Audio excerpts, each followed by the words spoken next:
6. When I was walking home from school, I had to walk next to the road to get to my house. I decided to see if I could walk with my eyes closed. I didn't feel the transition from gravel to road, and the cars didn't honk at me, as they made a line, because they thought I was deaf. I heard a noise, looked back, and ran off the street into an orchard.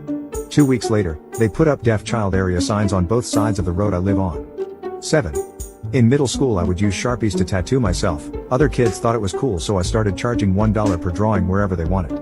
Principal found out, and after I wouldn't stop, she put a ban on Sharpies for the entire school. Even the teachers couldn't bring them in. I'm a tattoo artist now. 8.